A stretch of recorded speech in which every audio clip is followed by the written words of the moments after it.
to the different levels. In Mexico, the people often carry heavy loads, and these shortcuts are a great help. Otherwise, they would have to go the longer way around through the winding cobblestone streets. Burros are still the main method of transporting things, as they cost little to feed and work well on the steep roads in the warm climate. Near the crest of the hill, Pablo Navarro and his family live on Buena Vista Court. 6 small houses are built around the court. Pablo married his young wife, Rosita, when she was 18 years of age. Now they have 2 children, Tina and Juan. Tina's real name is Christina, but they call her Tina for short.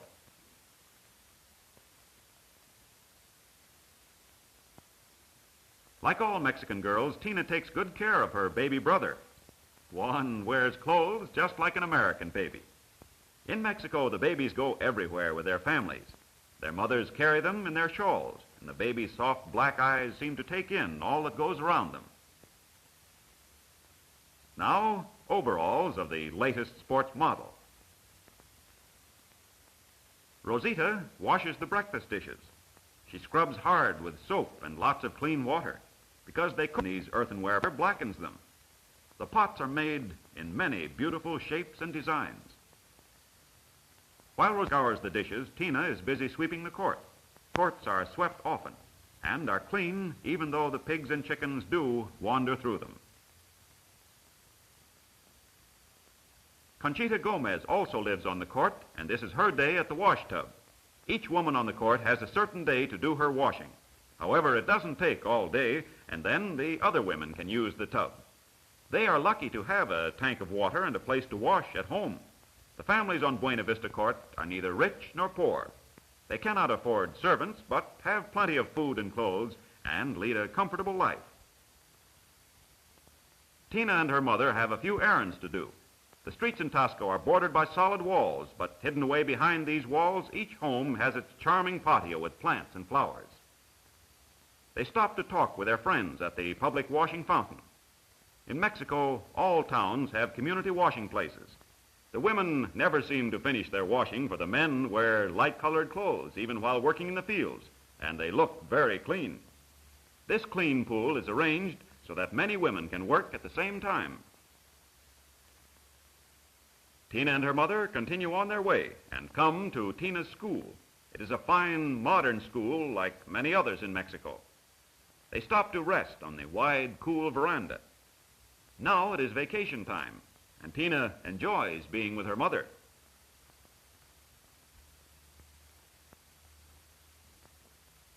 Back at Buena Vista Court, Senor Gomez plays with his son Ramon. Senor Gomez is a silversmith. Look out!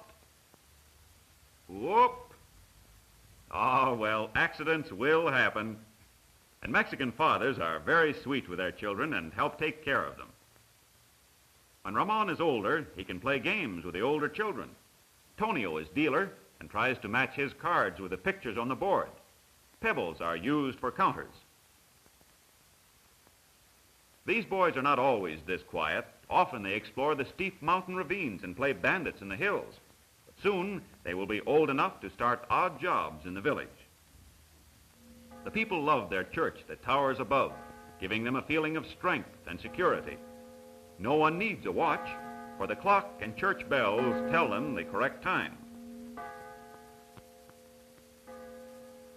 In the shadow of the church, the town market is in full swing.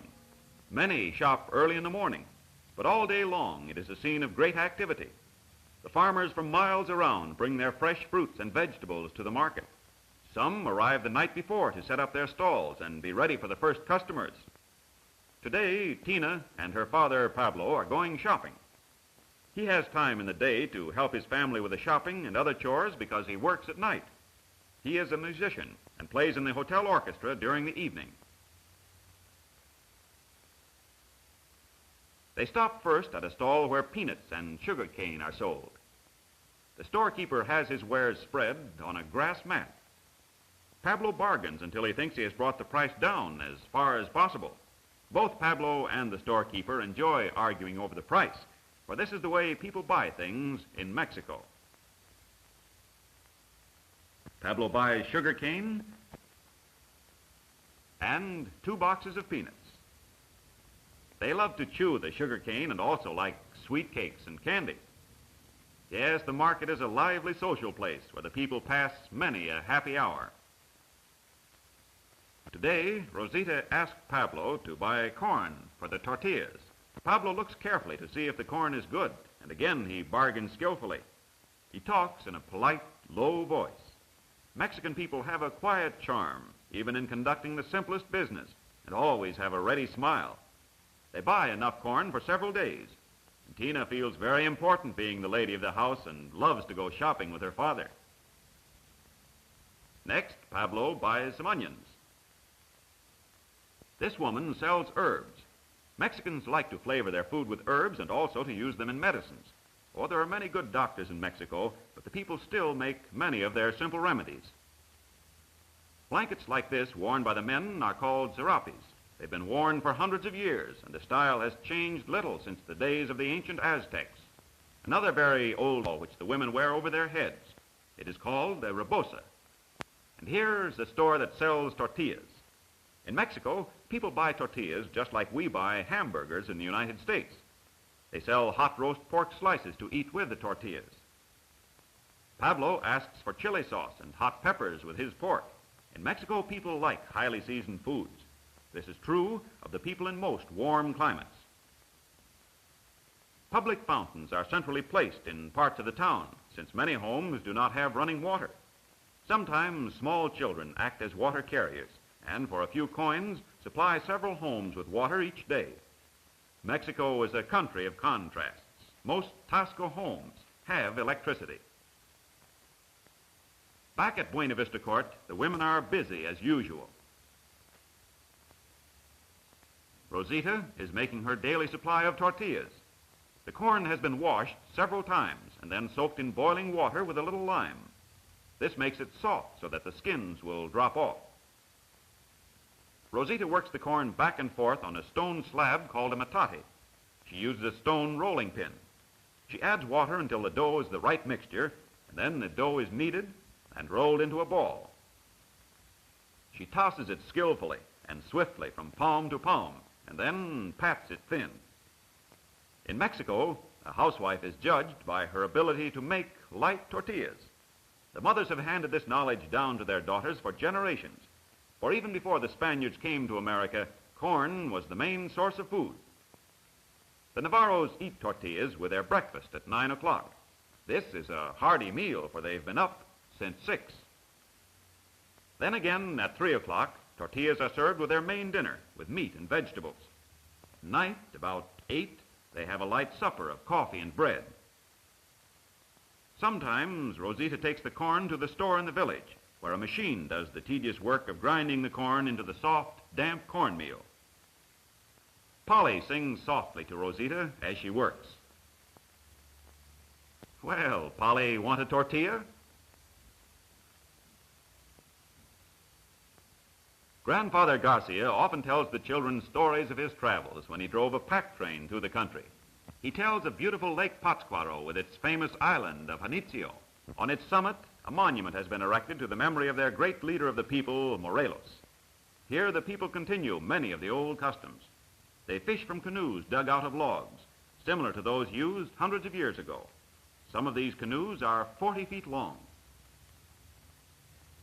Perhaps the children like to hear best about the beautiful coast cities, where the ships dock with their magic cargoes from the Orient,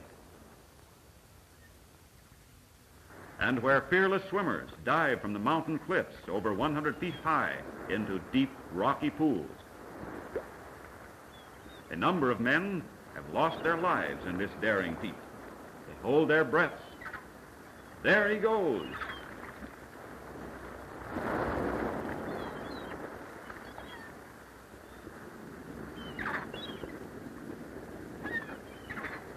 Grandfather points to these far-off places, and the children listen spellbound.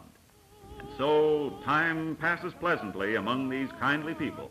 Como las graves de tu convento donde se alivian los sufrimientos, tristes apopan mi sal abierto en que son frailes mis pensamientos.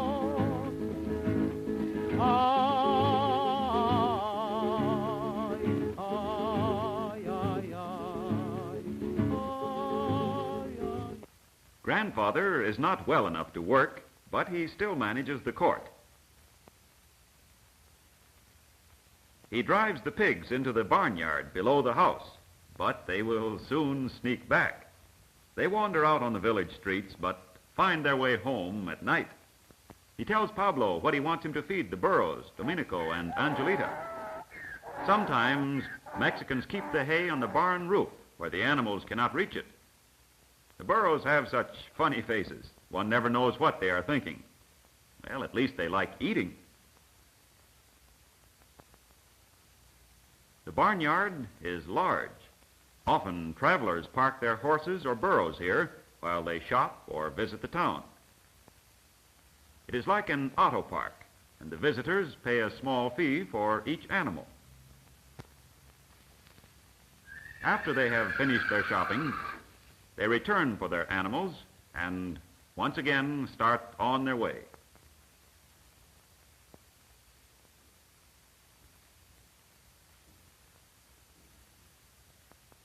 Today is a fiesta day. Tasco has many fiestas, and Tina thinks it's great fun to go, especially with her father. This fiesta is in honor of the Saint Prisca. Yesterday, the bishop came and blessed the new seats in the cathedral. This beautiful church was given to Tasco by a Frenchman, Don Jose de la Borda. He came to Mexico in an early day and discovered silver in the mountains. He became rich and wanted to share his riches with the people, so he gave them the church. Tasco is still a mining center. Every month, 3 tons of silver from here are used to make the beautiful Mexican jewelry that is famous all over the world. Many of the quaint shops along this street make and sell silver articles. The fiesta takes place in the town square or plaza, in front of the great church which looks down on their gaiety. The church fathers encourage the good times because they know these hard-working people need to relax and have fun.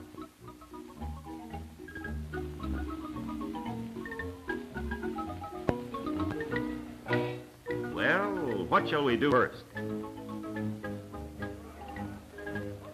Aha, Tina wants to ride the whirligig. The attendant fastens, and she's all ready to be on her way. Off they go.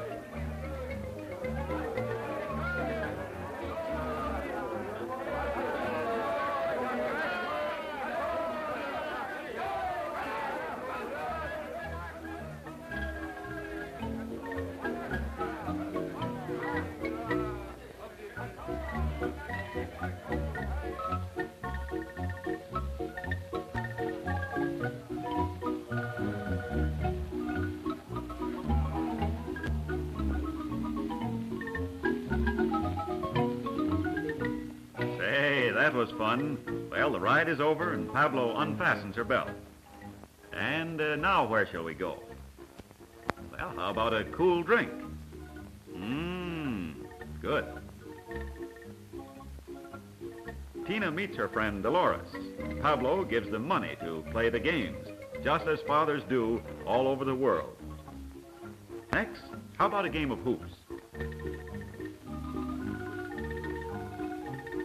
Yes, sir, Tina would like to win one of those funny little dogs.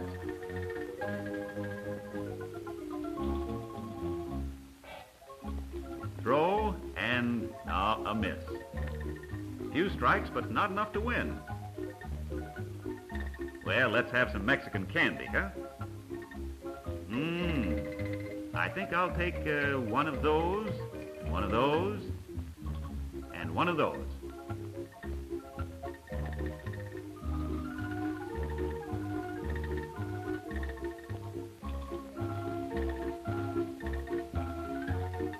Next, Tina and Dolores walk around the plaza.